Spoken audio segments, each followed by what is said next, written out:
नमस्कार, मैं अंजना शर्मा और आप देख रहे हैं आरएनटी न्यूज लाइव। आइए एक नजर डालते हैं इस वक्त की खास खबर पर। रूस के न्यूक्लियर चीफ के ब्लास्ट में मौत, इलेक्ट्रिक स्कूटर में बम लगाकर उड़ाया। इसमें 300 ग्राम टीएनटी था। रूस के न्यूक्लियर चीफ इगोर किरिलोव की मंगलवार को मॉस्को में हुए एक ब्लास्ट में मौत हो गई। बीबीसी के मुताबिक जनरल किरिलोव अपार्टमेंट से बाहर निकल रहे थे। उसी वक्त नजदीक में ही पार्क स्कूटर में ब्लास्ट हो गया। इसमें किरिलोव के साथ साथ उनका असिस्टेंट भी मारा गया। धमाका मॉस्को के राष्ट्रपति भवन क्रेमलिन से सिर्फ 7 किलोमीटर दूर हुआ है। रूस की जांच एजेंसी ने बताया कि धमाके के लिए 300 ग्राम टीएनटी का इस्तेमाल किया गया था। एजेंसी ने आपराधिक हत्या का मामला दर्ज कर जांच शुरू कर दी है। उन्हें अप्रैल 2017 में न्यूक्लियर फोर्सेज का चीफ बनाया गया था। रूस के रेडिएशन, केमिकल और जैविक हथियार जैसे विभागों के चीफ रह चुके थे। धमाके से 4 मंजिल तक खिड़कियों के कांच टूटे। धमाका इतना तेज था कि इससे इमारत की 4 मंजिल ऊपर तक खिड़कियों के कांच टूट गए। यूएन टूल के मुताबिक 300 ग्राम टीएनटी विस्फोटक से करीब 17 मीटर 55 फीट दूरी पर मौजूद कांच की खिड़की भी टूट सकती है। इसके अलावा ये विस्फोटक 1.3 मीटर दूर मकान को भी धमाके में नुकसान पहुँचा सकता है। किरिलोव की मौत के बाद रूसी संसद के डिप्टी स्पीकर ने कहा है कि उनकी हत्या का बदला जरूर लिया जाएगा। पिछले 4 महीनों में 3 बड़े अधिकारियों की मौत। किरिलोव पिछले 4 महीनों में दुश्मनों शिकार होने वाले तीसरे बड़े रूसी अधिकारी हैं। उनसे पहले हुई रूसी अधिकारियों की हत्याएं 12 दिसंबर 2024 जगह मॉस्को। रूस के मिसाइल एक्सपर्ट मिखाइल शेतस्की की गोली मारकर हत्या कर दी गई थी।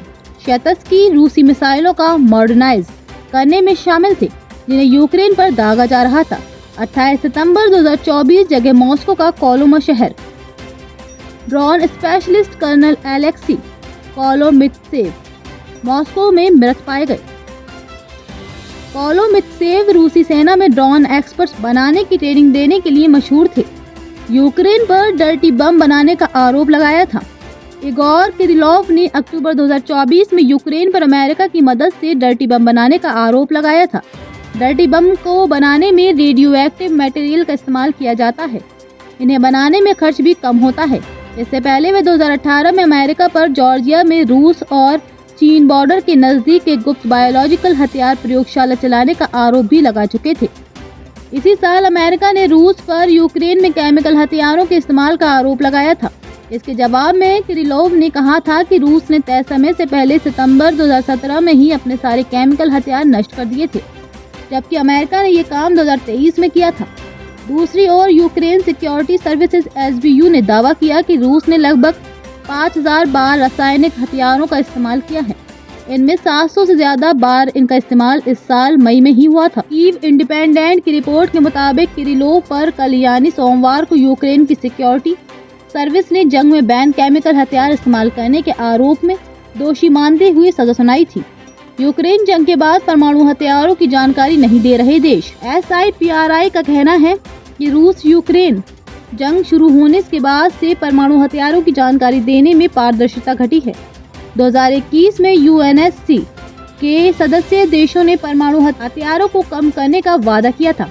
उनका कहना था परमाणु जंग कभी नहीं जीती जा सकती, ये हथियार कभी इस्तेमाल नहीं किए जाने चाहिए, जबकि अब इन्हें हाई अलर्ट पर रखा गया है। पुतिन से बगावत करने वाले वैगनर चीफ की मौत। रूस में हुआ प्लेन क्रैश। प्रिगोजिन समेत 11 लोग मारे गए। रूसी राष्ट्रपति पुतिन के खिलाफ बगावत करने वाले येवगेनी प्रिगोजिन पिछले साल जून में एक प्लेन क्रैश में मारे गए थे। प्रिगोजिन की गिनती एक समय पुतिन के करीबी नेताओं में होती थी। वे प्राइवेट आर्मी वैगनर ग्रुप के चीफ थे। उनके अलावा 10 अन्य लोग भी मारे गए थे। खबरों में अब तक के लिए बस इतना ही। फिर होगी आपसे मुलाकात कुछ ऐसे ही खास खबरों के साथ। तब तक के लिए नमस्कार और देखते रहिए आरएनटी न्यूज लाइव।